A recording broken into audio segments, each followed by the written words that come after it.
Recently, you may have seen the world skydiving record was broken by Dorothy from Chicago at the age of 104. What are you going to be doing at 104? Or even at 90? With current rates of longevity, you'll be surprised you may live longer than you expect to. Over 50, so what? Welcome to the show. I'm Carol O'Halloran. To keep you living a longer, healthier life, we chat with Dr John Amarena, cardiologist, about heart failure and how, by getting your heart checked, you can actually prevent strokes. 5-minute fitness, get ready to move and have some fun.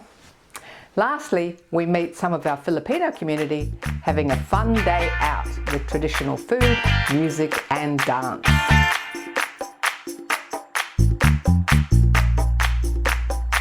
It's really important for those of us over 50 to have a greater understanding of heart failure, its diagnosis, prevention and treatment. By being diagnosed early, you can prevent advanced heart failure. And we are speaking with an expert himself, the Director of the Heart Failure Program at University Hospital Geelong, Dr John Amarena. Welcome to Over 50 So What, John? Thank you for having me here. I'm very excited to have you here because you're such an expert in the field of cardiology to start with. We're talking about heart failure. Now, most of the people watching won't even know what a cardiologist is. You know, what do you do? Well, I'm a cardiologist who basically has interest in what we call heart failure and cardiac irregular heartbeats. Basically, a cardiologist really deals with any issues related to the heart and the circulation. And so we see people with heart attacks, with heart failure, with irregular heartbeats, with blackouts, and if they're cardiac cause, we try and sort out what the cause is and what we can do about it. Can you tell us what is heart failure? Heart failure is the inability of the heart to pump enough blood to keep the organs in the body functioning properly. So it could be from a weak heart where you get doesn't have enough strength to pump the blood around, or a stiff heart where the heart can't fill up with blood, so it can't get into the circulation.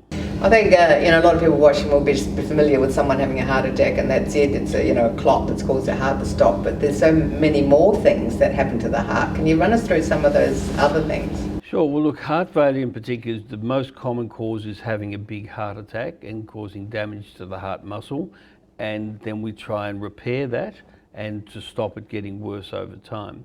But there's many other problems you can get from coronary disease. You can get chest pains that limit your activity, you can get irregular heartbeats, you can get blood clots in the heart that can break away and cause a stroke. So having a heart attack is a really pretty serious condition. So tell us about heart valve disease. What's that all about? Okay, so we've got 4 valves in our heart, and basically they control the flow of blood from the upper and the lower chambers to the heart, and from the lower chambers of the heart out into the body.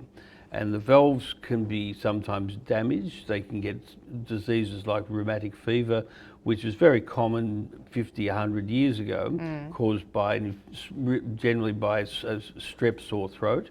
It's very uncommon in our population now, but unfortunately in the indigenous populations in the Northern Territory, it's making a recurrence. But basically what happens, your valves in the heart either become stiff and narrow so that the heart has to work harder to pump the blood through it, or they become floppy and loose and leaky. So the heart has to, again, pump much harder to maintain the circulation. So those diseases of heart valves get more common as we get older, particularly one called aortic stenosis, which is basically the outlet valve of the heart wearing out, and it's a really common problem in people as they get older, because it's just some people the hips wear out, other people the heart valves wear out. What about atrial fibrillation? Sure. So atrial fibrillation is a really, again, very common problem as people get older.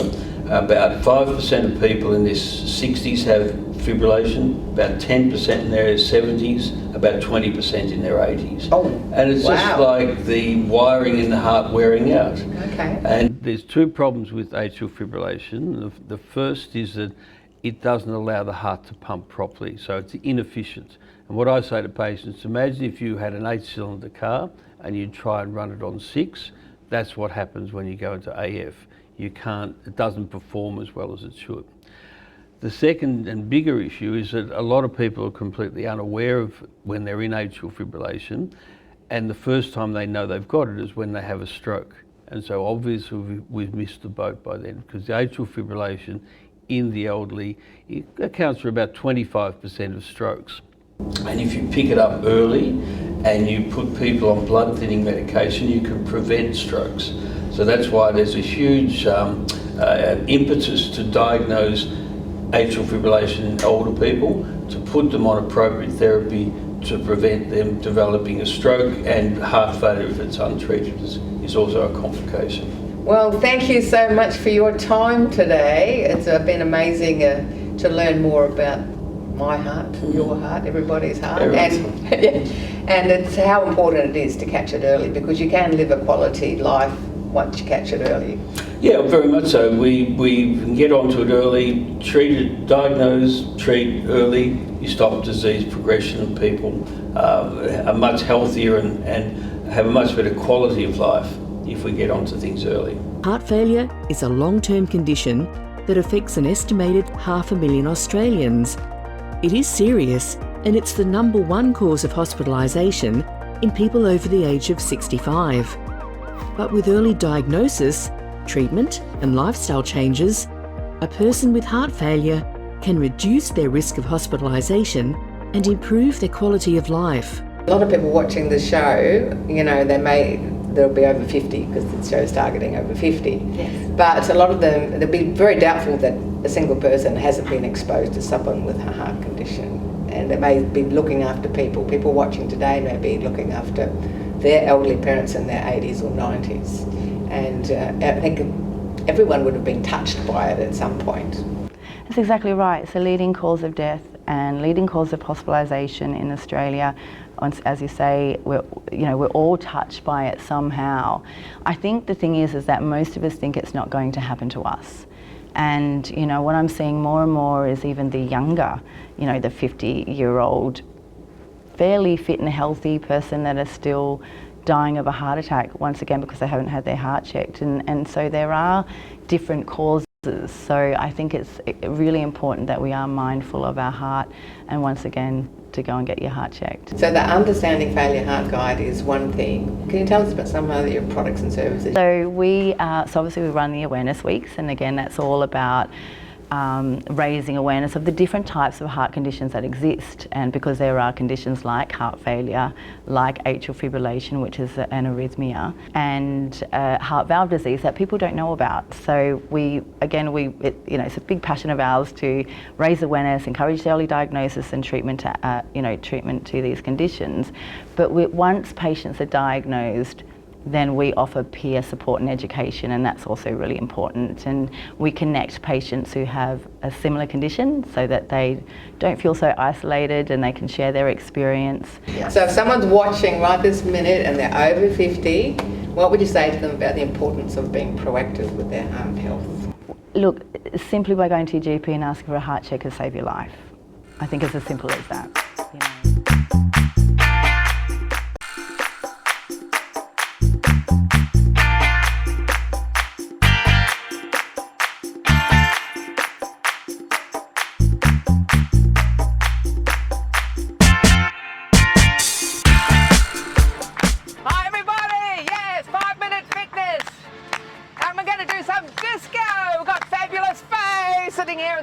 Showing how you can do it sitting down. No excuses. Just check the floor space around you. No cords, no mats, no dogs, no cats. Now we're going to do a very basic disco move called the grapevine. Some of you can go straight into it. So we're going to show you the slow version. Here we go. Step, behind, step, tap. Step, behind, step, tap. Step, behind, step, tap. Step. Okay, now I'm going to speed it up. And we go. Step behind, step, tap. Step behind, step, tap. Step behind, step, tap. Step behind, step, tap. If you want to put a clap on the end, get a bit of that attitude going, the disco attitude. Come on, disco kings and queens.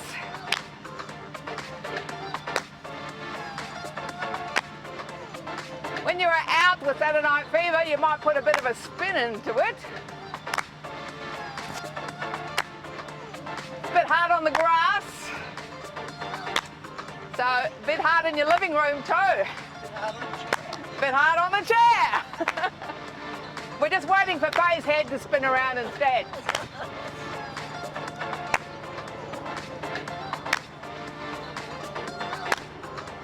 Last one. On the spot. 1, 3, 4, 2 overhead. 1, 2, 3, 4, 2 overhead. That's it. 2. Up. Up. And up. Up. And up. Up. Up. Up. Yeah. Nice. Positive upbeat music. Last one. Okay, we're going to do 2 steps that way. Let's go. Step together, step, tap, step together, step, tap, step together, step, tap, step. That's it. Remember to keep all your steps small till you get used to the move. Just work within your limitations. And now we're going to put in another common disco move, hitchhiker. Oh yeah. Those of you who've been watching 5 Minute Fitness for a while, you know that I normally like to put a bit of a bounce into everything. So put your own little bit of flavour into it.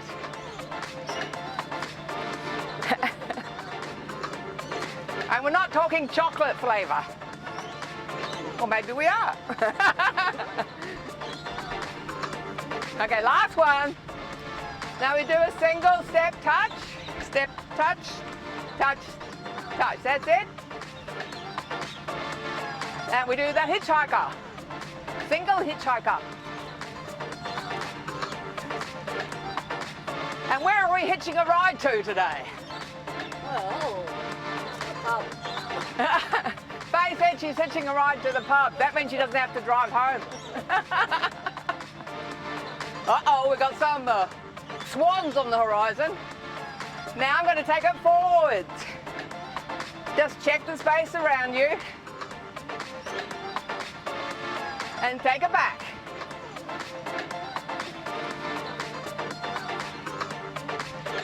We can do that again, can't we? Yes. Yes, we can. And take it back.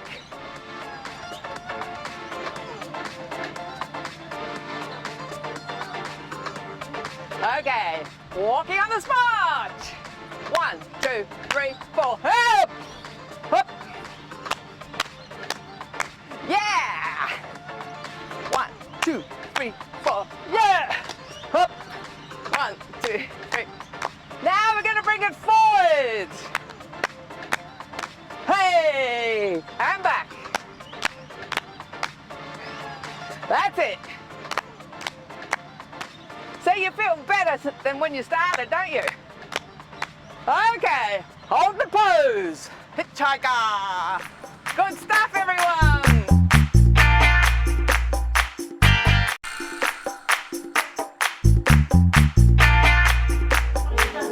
It's fantastic to see the range of organisations providing community services to our diverse cultures. Today we're with the Australian-Filipino Community Services to learn more about their culture and what they're doing to help the mental, physical and emotional needs of older Filipinos in our community.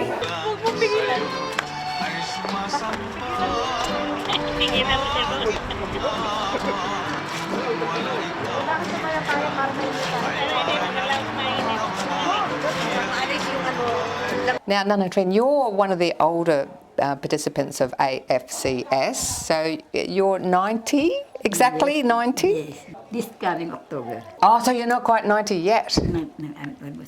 They're telling everyone you're already 90. That's not. Because it's only just a few months. So what's your involvement now? As of now, I still attend the meetings of the Filipino seniors, young generations Filipino seniors organization. I also attend all activities of this Narminda, like this musikahan, and going in sometimes in hot spring. Whatever activity they invited me, I participate. Oh, that's excellent to get out of the house. Yeah, I'm always out the house. Now, tell us about this traditional outfit you've got on. I bought this from the Philippines. So that was in 1990 something. Yeah. Yeah, 1994. 1994. So you brought it with you back then. Yeah. And it still looks fantastic. Today we're at Maharlika Lodge in Narrawarren, where they do amazing respite care for the older Filipino community. And to tell us more about this amazing lodge and the services they offer, we're chatting with Norminda Forteza. Hi Norminda, great to be here at Maharlika Lodge. I'm saying it right now, aren't I? Yes, that's correct. And Maharlika means what? Royalty. Royalty. And I can see everyone was dressed up today in Spanish outfits and traditional Spanish costumes. Can you tell us a bit about the theme today? Yes, thank you, Carol. The theme today is about the ilustrados, or the educated Filipinos during the era of the Spanish colonization. You see, we lived with this Hispanic tradition for 333 years. And we carry a lot of our culture, food, customs, and even the traditional dresses with it. And we cherish this part of our tradition. Can you tell us a bit about your role now with the lodge or with AFCS and how this all came about? Yes, I am a service development manager, and my role is to run the program for dementia and respite for Filipinos who are experiencing memory loss and Filipinos who are aging and needing a break from their usual routine to be supported by qualified staff. We offer the Maharlika Lodge as a culturally specific service for aging Filipinos in Victoria. Because for many, many years, Filipinos would like to be independent. But then, of course, age has caught up on us. And I'm glad because the Commonwealth has funded us for this ethno-specific project. This is only one of the 10 specific projects in Australia. And we are very grateful that the government has recognized the needs of aging Filipinos. Yeah, as was mentioned before, with dementia, people often revert back to their native language. So it's important when dealing with dementia people to be able to relate them to their original language. That's right. And so that's what is Maharlika all about. We have the language-specific burgers, we've got the food, and the reminiscence through art, music, and the environment. It's like having a royal treatment, Maharlika treatment right here, and it's not too far from where they live. We are at the heart of city of Casey. And we've got a beautiful pool here and surrounds, and can you tell us a bit about the property? Yes, the property is an acre block. Some parts of it are being renovated for our purpose. And so we have 3 bedrooms that will cater for carers and the care recipient. We have couple rooms, and then of course we've got the water therapy later on. We are trying to heat up the pool for spring. And also we have a large area where they can have nice dining and nice buffet Filipino style, using our hands and using our spoon and fork and not knife. We use our hands most of the time.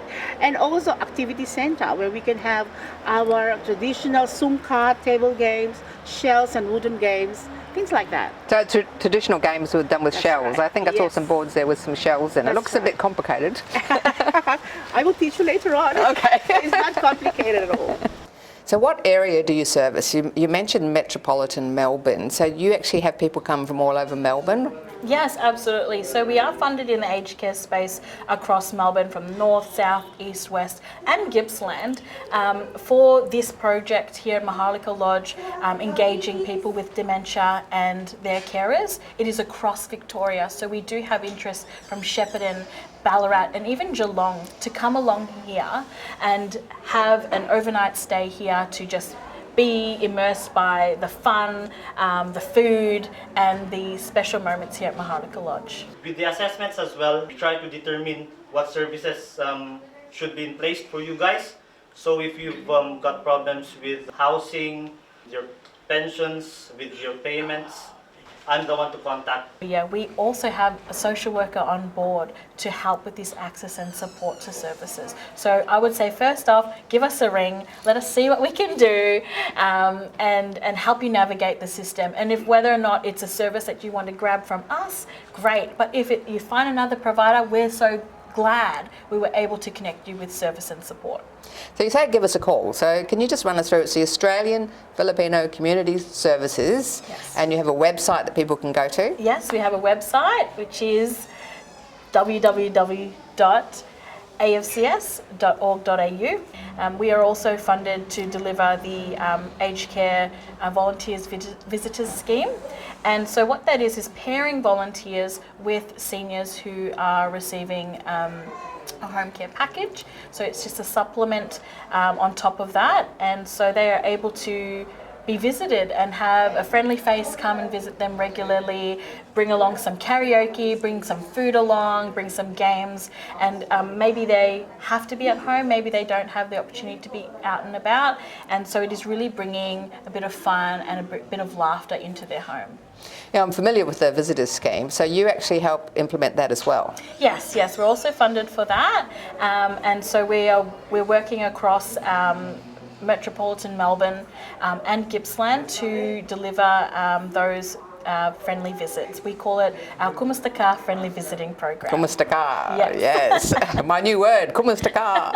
You say it very well, actually. I will say, you say it pretty well. So what would you say to someone sitting at home who maybe needs some respite care or they're caring for a loved one about why they should become involved with Maharlika? I think it's nice to be here because you have to, when you have respite, you have to enjoy that music. You know, music.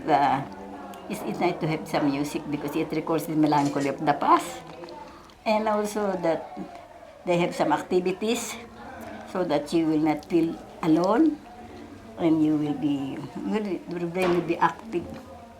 So it's good for your mental health, keeps you happy, have fun, have the good traditional Filipino food, right? Yeah. Well, thank you so much for sharing that with us, and I'm looking forward to hearing about your 100th birthday next time. Thank you so much.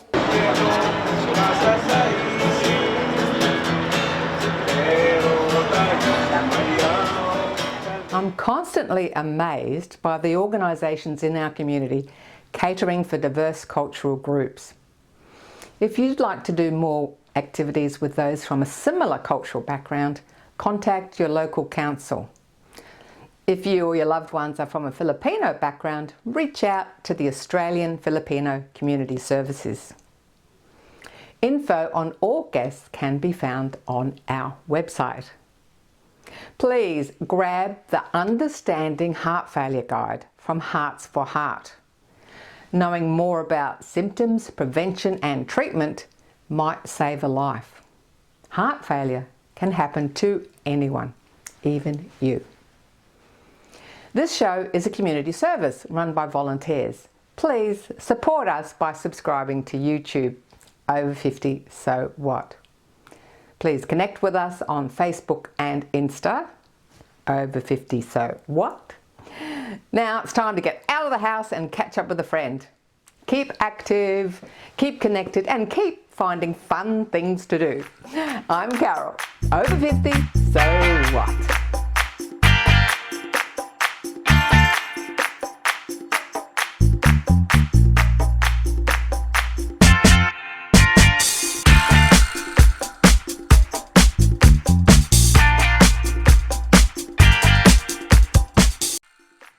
Thanks for watching our TV show. Be sure to hit subscribe and then you'll never miss an episode. Jump on Facebook, join our group, get in on the fun, fitness, wellness and inspiration. I'm Carol, over 50, so what?